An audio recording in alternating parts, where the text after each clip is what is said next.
En el plano de la conciencia colectiva y de la conciencia personal, tratamos de gestionar nuestras preferencias con el mejor criterio posible.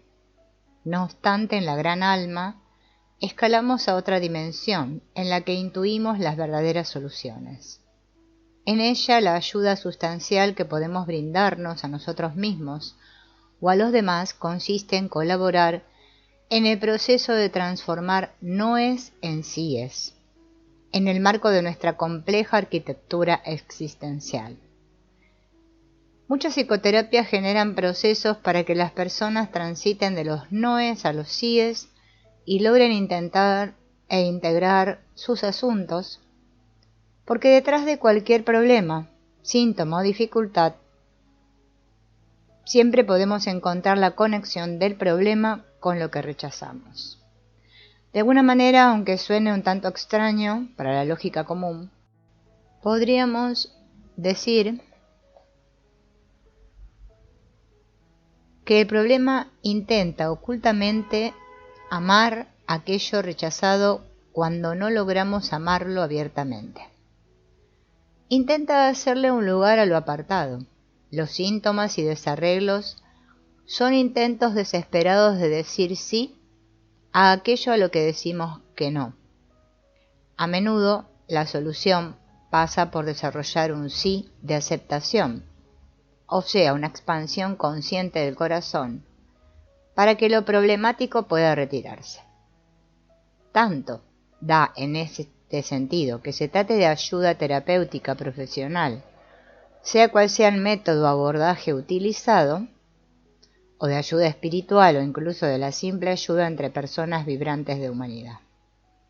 En este nivel de la gran alma ya no se trata de danzar con nuestras elecciones y posiciones, sino de danzar con las elecciones de la vida, con la rueda de la fortuna. En este espacio tocamos el misterio. En este plano sopla el espíritu que afirma todas las formas que crea y nos invita a subordinarnos a ellas. Aquí la ayuda va más allá de la voluntad personal y enfrenta la voluntad de la vida. En la gran alma el único recurso que acaba siendo válido es el sí, la aceptación de que nos guía algo más grande. Encontramos, por ejemplo, que ciertas enfermedades del cuerpo guardan conexión con personas rechazadas, como si la enfermedad fuera un intento extraño de darles un lugar. Un caso común es el de mujeres que eligieron el camino del aborto de un hijo y lo procesaron mediante tramitación ideológica, que no emocional, escindiéndose de las sutilezas del alma. Es comprensible que tratemos de gestionarlo de una forma expeditiva, debido justamente a que se trata de un reto interior de largo alcance, porque en lo profundo nos confronta con las fuerzas de la creación y el sentido de lo sagrado.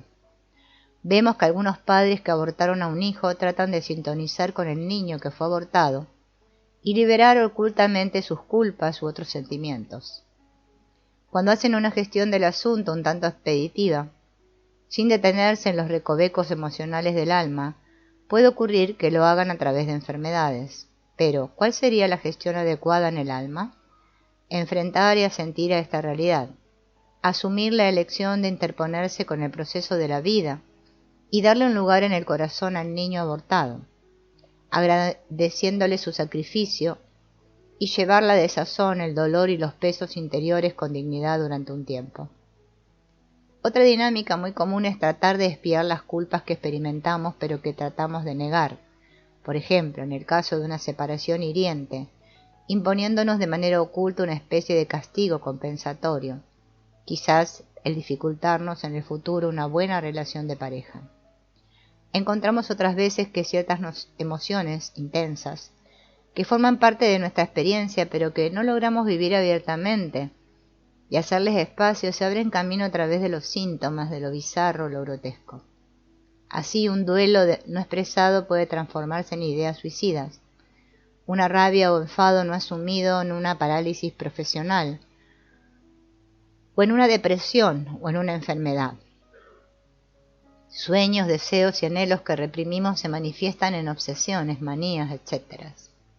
Algunos miedos que nos visitaron y no supimos manejar nos convierten en centinelas sin descanso, que pretenden controlar lo incontrolable, restringiendo nuestra vida a un pequeño y empobrecido cuadrilátero.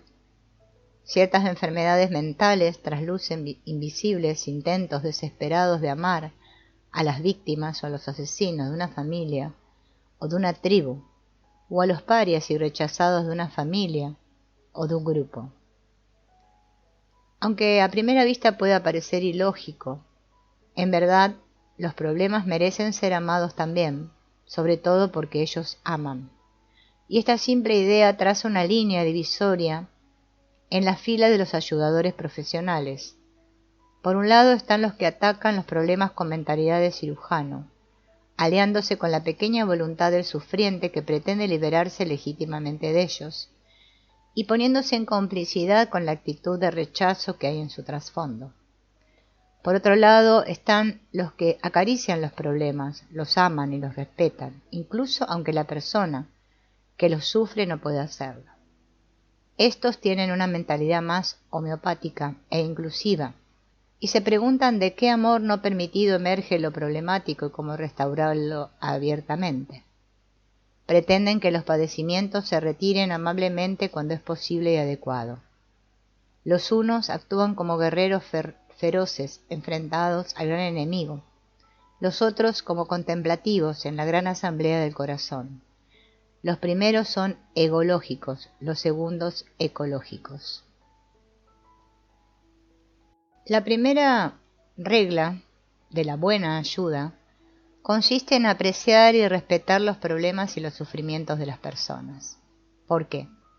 Porque quienes los sufren no logran hacerlo. Quien se indigna con lo problemático pierde su fuerza para ayudar porque omite el respeto esencial al espíritu creador, porque pierde la guía de algo más grande, la de la realidad manifestada.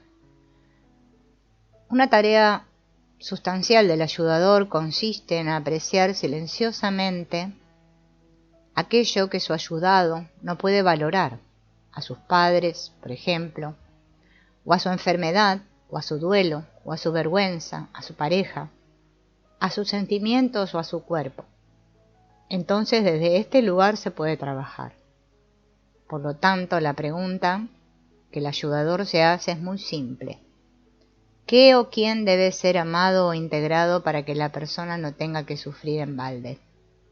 En el fondo, todo sufrimiento es oposición. Al lado de los síntomas, de los trastornos, de los pesares, encontramos en todos los casos algo o alguien que sentimos que no merece nuestra aceptación y cariño. Algo que experimentamos como que no debería de ser o como malo.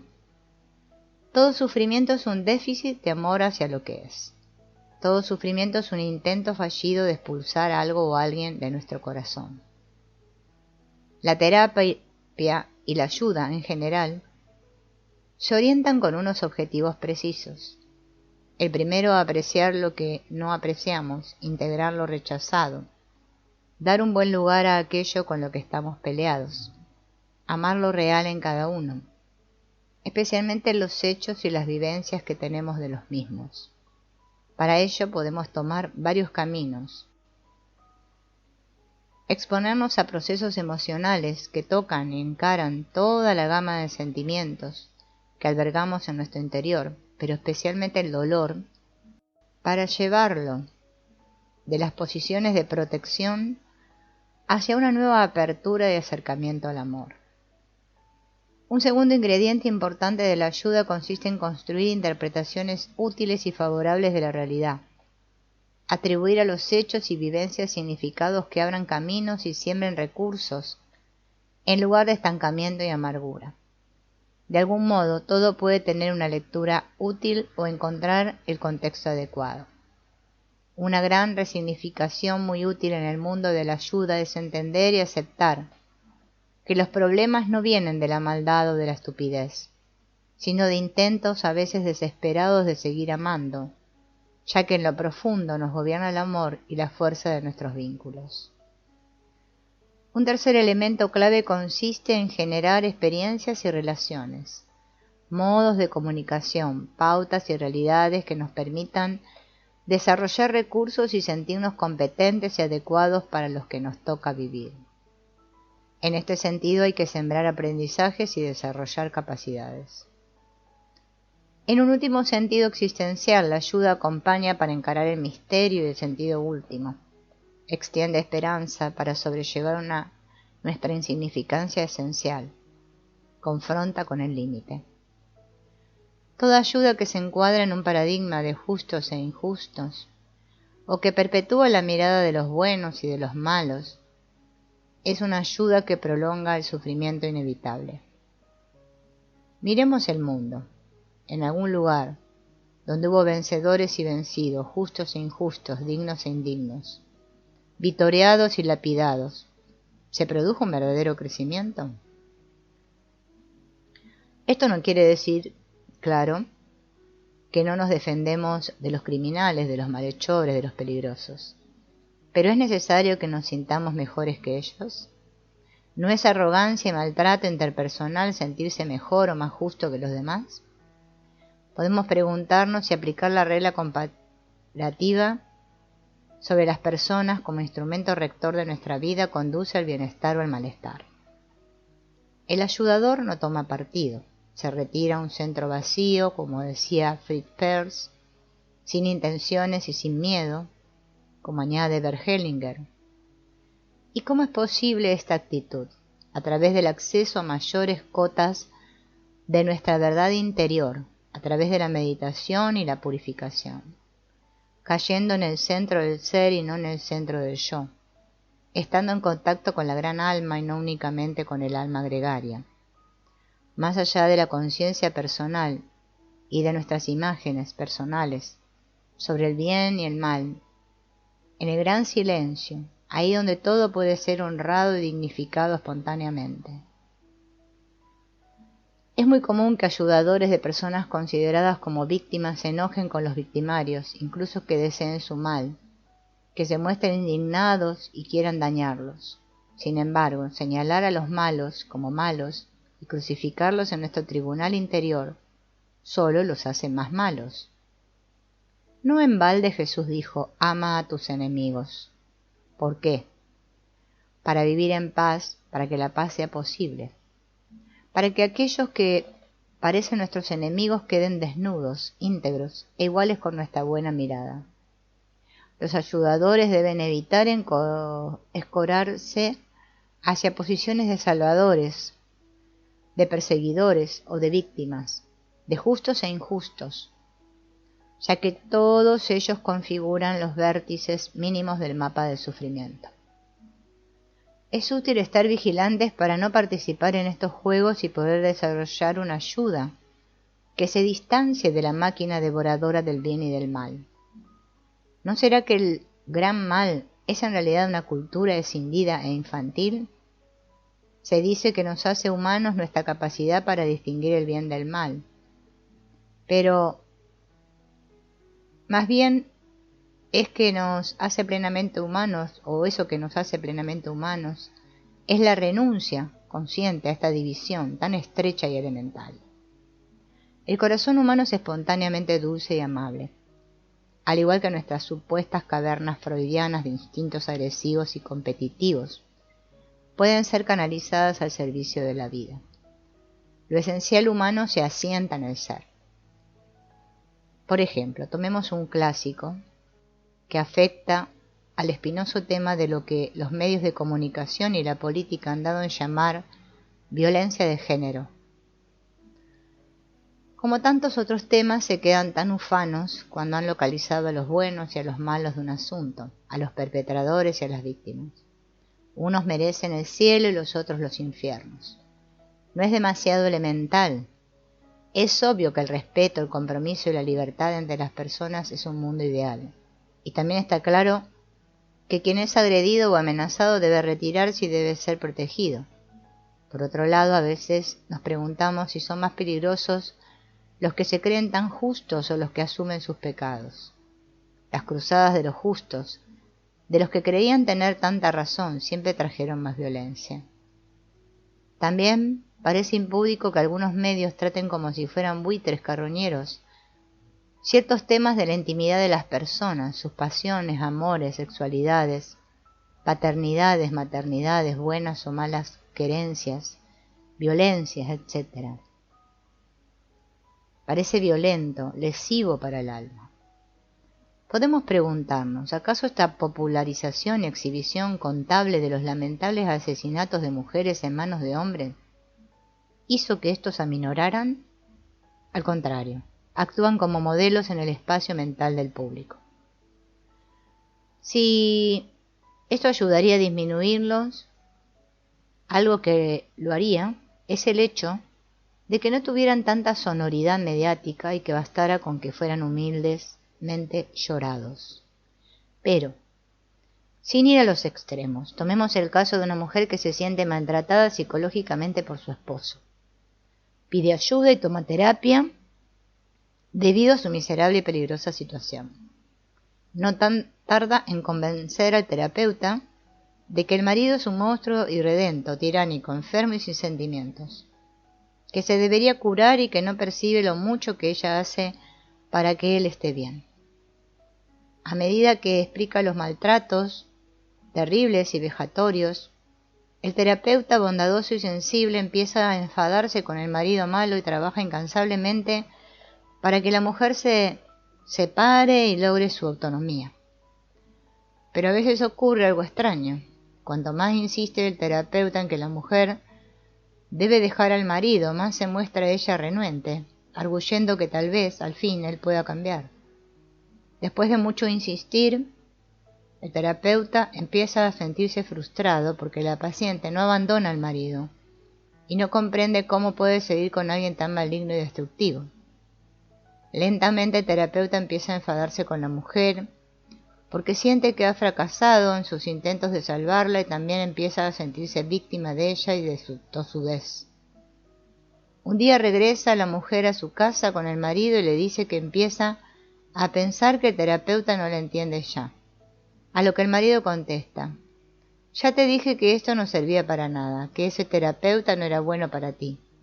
Mejor líbrate de él. Ahora es el marido el que quiere salvar a la mujer del terapeuta, a quien se le va viendo como el malo. Este ejemplo parece una excesiva simplificación del asunto, pero lleva algo de real. Lo que vemos es que los tres protagonistas se van repartiendo los roles de víctima, salvador y perseguidor. Un autor llamado Hartman, en el contexto del análisis transaccional, los definió como los tres vértices del triángulo del drama, triángulo que nutre el malestar entre las personas. Por lo demás, no debemos olvidar que la mayoría de realidades humanas son co-construidas por sus miembros. Al menos así es cuando las personas conservan la libertad para elegir su camino y tomar la responsabilidad de su vida. Resulta más beneficioso ayudar a las personas a construir formas de relación que les nutran que dictaminar quién tiene la razón y quién falla. La buena ayuda no juzga ni evalúa, acoge a todo y a todos. El buen ayudador, por un lado, se sabe muy imperfecto. No está libre de máculas, de pesos en el alma, es humano, por suerte. Por otro lado, en la medida en que le es posible, se retira a un lugar interior en el que lo conceptual entra levemente en suspenso, entra en sintonía con la gran alma. La ayuda se concreta siempre en el marco de una relación. Una elemental distinción entre modelos de relación la podemos pensar entre modelos verticales y modelos horizontales. En general es fácil atribuirle al ayudador psicológico una posición más alta, como la de alguien que tiene y ofrece, y al ayudado la posición complementaria más baja, como la de alguien que necesita y recibe. Sin embargo, si uno va a buscar la ayuda de un abogado o un arquitecto, no se siente por debajo, sino como un contratante en un plano de igualdad y de intercambio equilibrado. El profesional prestará sus servicios y estos se le pagarán. De este modo queda zanjada la relación y ambos se sienten libres. Este sería un modelo ideal también en las relaciones de ayuda, un modelo horizontal, de igualdad básica y de intercambio equilibrado, que deja a ambos, ayudador y ayudado, libres.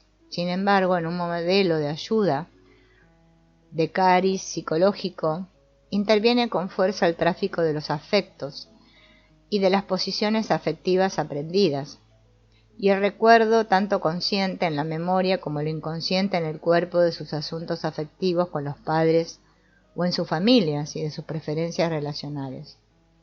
Esto afecta a ambos por igual. Terapeuta y cliente, ayudador y ayudado.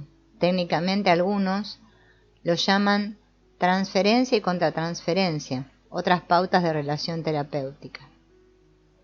Sea como sea, ambos llevan por tanto a su vínculo de ayuda sus estilos de estar en relación, en consonancia con su alma gregaria de origen, configurando un campo abonado para los enredos y juegos interpersonales, o a la inversa, para la ganancia común y el desarrollo mutuo. Por eso es crucial la atención y el cuidado de las relaciones de ayuda, para que ambos se mantengan en su propia fuerza y resulte algo bueno y útil. La ayuda vertical es aquella que va de arriba hacia abajo y toma como modelo de referencia la relación entre padres e hijos, entre maestros y alumnos. En ella, el ayudador toma el rol de grande y el ayudado el de pequeño. Por ejemplo, los padres son grandes y guían, dan la vida y cuidados, modelos, valores. A su manera tratan de dar lo mejor, tal como son. Los hijos lo reciben exactamente como viene, a su manera y según su predisposición. Ellos son pequeños, se trata de la modalidad de ayuda, donde uno es mayor que el otro, donde uno guía, lleva de la mano, cuida, mantiene con vida. Es grande o toma la posición de grande. El otro se deleita en tomar esta ayuda necesaria e imprescindible y crecer con ella. Es pequeño o toma la posición de pequeño. El primero se complace en dar lo que tiene, en sentirse eslabón de la cadena del intercambio, en cumplir con la reciprocidad de entregar lo recibido, y se colma y se compensa al sentir la guía y el desarrollo de quien recibe. De este modo lo experimentan los padres ante sus hijos en una suerte de generosidad que suele fluir abundante y espontánea. La ayuda es necesaria para crecer y desarrollarse. Es la base de la vida y de la convivencia. En esta modalidad se trata de la ayuda feliz que recibe un niño de su madre, en cada comida, caricia, vestido. Es la ayuda confiada que recibe cada niño de su padre en cada palabra, muestra de afecto. Esta modalidad se dibuja como algo jerárquico y se funda en la desigualdad de rango, de madurez, de necesidad y de posibilidad de dar y recibir. Sin embargo, sin esta ayuda, los niños o personas dependientes morirían o no se desarrollarían. El tiempo de ayuda horizontal es entre iguales, entre adultos. El fundamento de esta modalidad de ayuda ya no es el cuidado necesario o el dar algo que es imprescindible para el otro y que define la desigualdad, como en el modelo anterior. Ahora la herramienta principal de la ayuda es el respeto, el acompañamiento, la mirada completa y amorosa hacia la realidad del otro tal como es, sin la pretensión de cambiarla. En esta ayuda nos ponemos al lado y caminamos juntos, cada uno con la realidad que experimenta, con las vicisitudes que atraviesa. Aquí no hay superior ni inferior, aquí ambos somos adultos, responsables, competentes, con nuestras vidas, iguales en rango, iguales como seres humanos, aunque quizá profundamente diferentes en cuanto a orígenes, deseos, educación, hábitos, cultura, etc. También diferentes en nuestro rol, uno es terapeuta, el otro cliente, pero por un rato. El modelo de referencia para la ayuda horizontal se formula mejor pensando en la relación de pareja o entre socios, por ejemplo. En esta modalidad, toda pretensión de ayudar que busque que el otro sea diferente lo hiere. Toda determinación de encauzarlo y dirigirlo lo lastima, porque lo coloca como pequeño cuando es un igual, y lastima al mismo tiempo a quien trata de hacerlo porque se coloca como grande siendo un igual. Toda pretensión de ser ayudado que apunte a que el otro se comporte como un padre o una madre, hiere a ambos, porque confunde la realidad de que ambos son adultos, porque empequeñece a uno y engrandece a otro, y este es terreno abonado por los juegos psicológicos y el malestar entre las personas.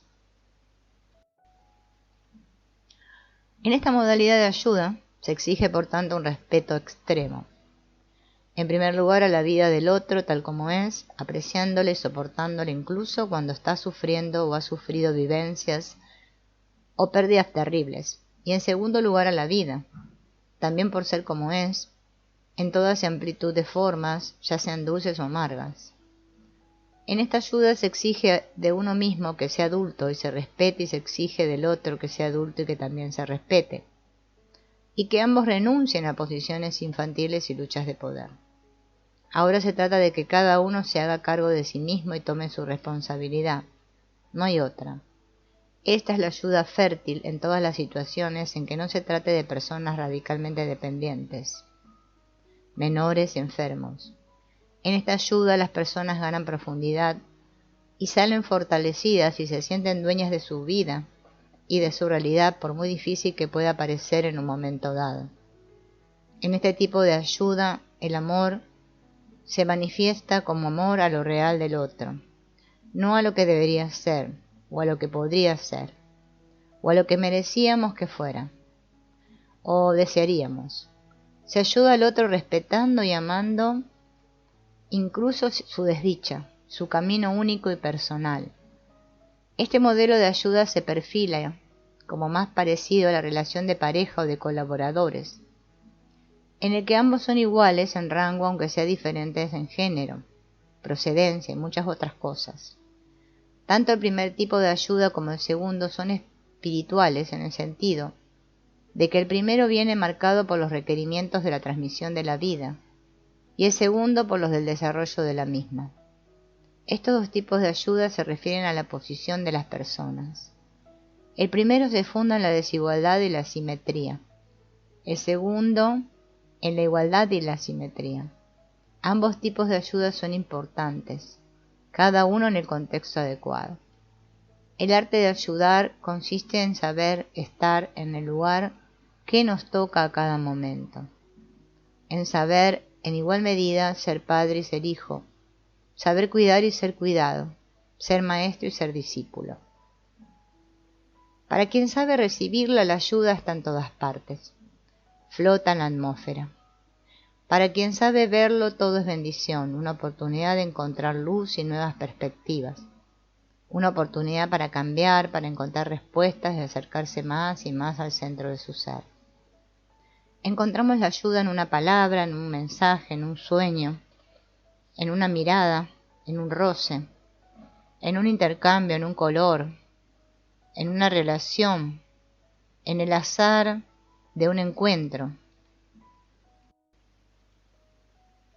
en una conversación, en una imagen o poema o canción, en un libro, en un árbol, en un abrazo. Para ello debemos cuidar nuestra sensibilidad, afinar nuestros sentidos, despenalizar nuestra capacidad de ver y oír y oler y tocar y saborear y sentir, y fiarnos a la hora de intuir con el corazón y de reconocer las sensaciones y señales del cuerpo. La ayuda se encuentra en el modo y lugar más inesperado, a menudo agazapada, esperando el momento de abalanzarse sobre nosotros para que le demos por fin la bienvenida. Otras, caprichosa, con acrobacias, misterios, susurros, laberintos. Parece que juega al escondite con nosotros, para que desmadejemos y estiremos de su hilo. Como habitualmente llega por el camino que no habríamos sospechado, se revela distinta a como hubiéramos imaginado o deseado. Abre las cerraduras de lo nuevo, lo desconocido, nos sorprende, nos obliga a arriesgar. Lo importante a la hora de recibir ayuda. 1. Es abrirse a lo desconocido. El principal problema a la hora de recibir ayuda consiste en empeñarnos en que venga del modo que tenemos previsto. Es decir, esperamos que corresponda a nuestra visión de cómo tendrían que ser las cosas, y si es posible que confirme nuestro punto de vista y nuestra posición en el mundo. Por lo tanto, lo que se opone a la ayuda es nuestro empecinamiento en confirmar nuestras hipótesis, lo cual configura un escenario en el que decimos: no daré mi brazo a torcer, lo quiero a mi manera. Es común, por ejemplo, que alguien golpee la puerta y reclame una y otra vez, hasta el agotamiento, que la puerta se abra, incluso que lo grite ardientemente. Cuando al final la puerta se abre, es posible que la persona quede levemente aturdida y que de su boca salga una frase susurrante. A mí lo que me gustaba era golpear la puerta, no entrar donde me lleva. Así que recibir ayuda tiene mucho que ver con nuestra capacidad para abrirnos a lo desconocido, ya que desde nuestra forma de abordar el asunto nos solemos mantener en el problema. Depende en gran parte de nuestra capacidad de aceptar que la ayuda está en todas partes, en cualquier rincón del camino. Todo es bendición. La vida y la naturaleza de las cosas cantan sus bendiciones y basta con abrirse a ello. Desde la carencia y la necesidad nos volvemos humildes para que lo externo nos entre, para permitir que se aloje en nosotros tal como viene. Es desde la fragilidad y la vulnerabilidad desde donde el corazón se abre y abraza lo que la vida le trae para su reposo y alimento. Desde donde nos podemos respetar y respetar lo que viene del otro y tomarlo manteniendo nuestra autonomía. Eso se logra también con nuestra gratitud. En este plano, nuestro mantra continuo podría ser: yo agradezco a mí, a ti, a la vida por lo que es. En ese momento, lo que necesitábamos empieza a colmarme. Cuando no damos nuestro brazo a torcer, se expresa una fuerza interior que reclama sus supuestos derechos y exige del mundo que responda a su lógica. Es natural que si creemos que nuestros males encontrarán remedio en más comprensión, comunicación, escucha, respeto, o lo que sea, lo busquemos. Puede que lo encontremos, pero es más común que no sea así. Quizás en lugar de estar donde pensábamos resulta que está en todas partes, o que cumple también su función al no darnos la razón. También es habitual que esté en el último lugar que desearíamos, y queriéndola a veces la alejamos. Quien la está esperando de un modo muy preciso, se olvida de reconocerla cuando la tiene enfrente, y quien la exige con reclamaciones la ahuyenta. En cierto modo ocurre como con la felicidad, que anda siempre desesperada corriendo detrás de nosotros para alcanzarnos, mientras nosotros corremos sudorosos hacia adelante tratando de alcanzarla a ella. Sin duda la capacidad de recibir ayuda se puede entrenar en un proceso de ir abriéndonos a los latidos de nuestro corazón y a lo que el presente nos ofrece, pero suele ser más común que desarrollemos esta capacidad cuando no hay más remedio. Y esto se suele dar en el fondo de las crisis, en el sufrimiento. Quien sufre y se duele genuinamente se vuelve verdadero candidato a la ayuda. Depone con facilidad su castillo y su lógica y quizás logra soltar las amarras que lo mantienen en él. ¿Qué es un verdadero sufrimiento? Un padecimiento real. Pues simplemente uno que está conectado con la realidad. El sufrimiento real que nos abre a la ayuda está conectado con lo externo, con hechos de nuestra vida, con los otros, con lo que podemos o no podemos en los contextos que vivimos. Por el contrario, el sufrimiento que refiere reflexiones y explicaciones internas sobre nosotros mismos es poca cosa y no va muy lejos. A menudo solo es deporte psicologista con resultado negativo, nada más. Es común que las personas cambiemos cuando no tenemos más opciones, especialmente cuando nuestro sufrimiento se vuelve más y más real. Esto sucede cuando nuestras apuestas en la vida fracasan, cuando los caminos para engrandecer el yo fallan, cuando la identidad creada se resquebraja, arrastrada por los reclamos del ser, que quedó aplastado y nos va exigiendo soltar y desnudar. Alguien dijo que la felicidad empieza cuando ya no tenemos nada que defender ni que perder, y tampoco nada que ganar ni esperar. La frase "ya nada espero", que suena tan desesperada, puede ser el escalón que nos eleva a la dicha. Por último, junto con la capacidad de recibir y la perentoriedad de un padecimiento real, es importante el reconocimiento de que necesitamos, queremos y deseamos recibir o encontrar algo. Nuevas experiencias, indicadores o espacios para seguir desarrollándonos y solucionar nuestras cuitas e insatisfacciones. Arder en el sufrimiento nos vuelve literalmente necesitados y abiertos para que algo nuevo nos pueda encontrar. Nos postula para recibir.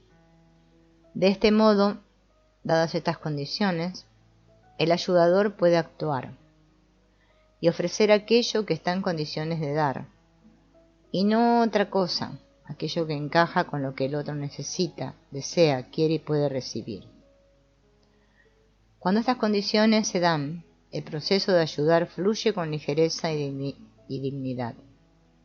Y ambos quedan libres y con el tiempo vinculados en el recuerdo de lo que significó un recíproco enriquecimiento.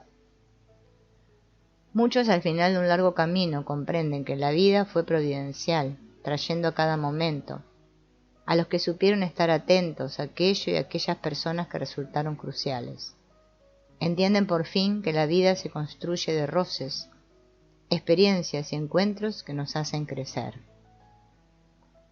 Lo único que nos sostiene a todos es el presente, el instante único, que se despliega eterno en una rueda constante. Es el sentido exclusivo de la vida, y en él todo puede ocurrir. En él la vida es, y solo en él nos podemos amparar realmente. En un sentido absoluto, solo el ahora nos contiene, nos abarca y llena. Vivimos a merced de su creatividad. En un sentido ideal, el ayudador se sostiene en el ahora, en lo imprevisible que cada momento traza. Concuerda con ello, se apoya en lo real que cada instante trae a la conciencia, porque cada instante concentra el sumo imperecedero de la vida. No obstante, en un sentido más relativo, el ayudador se sostiene poniéndose cada vez más en sintonía con los grandes poderes de la vida, tomando a la sexualidad y a la muerte como sus aliadas. En la vivencia personal del ayudador, la sexualidad lo retrotrae a su pasado, a su concepción en su nacimiento, con ello a sus padres y sus ancestros, y al inicio de su propia biografía, como ser separado y autónomo. En todo ello se apoya, trabaja para lograr la sintonía con lo que ha vivido en su pasado, tanto el más lejano como el más reciente, para estar en conformidad con lo que fue. Trabaja también para extender esa conformidad hacia el futuro, aunque no sepa lo que depara, y también hacia la muerte, y aún más allá de ella, con los ancestros reencontrados y aún más allá de ellos, con la luz y la paz del espíritu resplandeciendo inalterable. De este modo el ayudador puede ayudar. Hay una visualización que podemos hacer como terapeutas. Consiste en colocar y sentir a nuestra izquierda, en un espacio extendido al lado de nuestro cuerpo, todo nuestro pasado y el pasado de nuestros ancestros y de nuestra tribu. El pasado más lejano lo percibimos más lejos en el espacio a nuestra izquierda y el más cercano casi tocando nuestro hombro, como si fueran una larga ristra de fotos en una línea muy larga. A nuestra derecha, del mismo modo que antes con el pasado, colocamos todo nuestro futuro imaginado y el de nuestros descendientes si los hay. Y un poquito más atrás, casi de lado, rozando nuestro hombro izquierdo, colocamos y sentimos la fuerza de la vida, con la sexualidad a la cabeza, y por el otro lado, rozando nuestro hombro derecho, ponemos a la muerte esperando, segura de sí misma. Y finalmente detrás y tocando nuestra espalda, sosteniéndonos, ponemos a nuestros padres y a los padres de nuestros padres, y los padres de los padres de nuestros padres, Y así una larga fila, como un triángulo infinito. También podemos poner ahí a otros mentores, maestros y personas. Y entonces, en el centro de nuestro pecho está el ahora, el instante preñado en sí mismo, de eternidad, abarcándolo todo. Ya tenemos así al ayudador en el gran alma, disponible como servidor, mirando al otro. Si tuviéramos que resumir las enseñanzas de las tradiciones espirituales y de sabiduría, claves para orientarnos en el universo de la ayuda, destacaríamos 3. Celebra y alaba la vida. El lenguaje espiritual sería algo así como: ríndete a la voluntad de Dios y a la conciencia mayor que todo lo abarca. Es decir, ríndete al gran sí de la existencia. Eres conciencia. Lo habitual es que te identifiques con tu cuerpo, tus pensamientos y tus sentimientos, con el espacio y con el tiempo. Pero más allá de esto, quizás seas la fuerza creadora y el ojo que todo lo mira. Quizá te encuentres en la dulzura del ser en sí mismo. De este modo, tus identificaciones perderán compulsión y te sentirás más luminoso, pues te reconocerás en la conciencia y no tanto en lo concienciado. Vive el presente. Todas las tentaciones que te desvían de tu cielo interior tratan de desplazarte hacia el pasado o hacia el futuro. Pero ese cielo se encuentra en el presente estricto. Todo esto debe unirse para entender lo esencial de la ayuda, los caminos de la dicha y nuestro estar bien.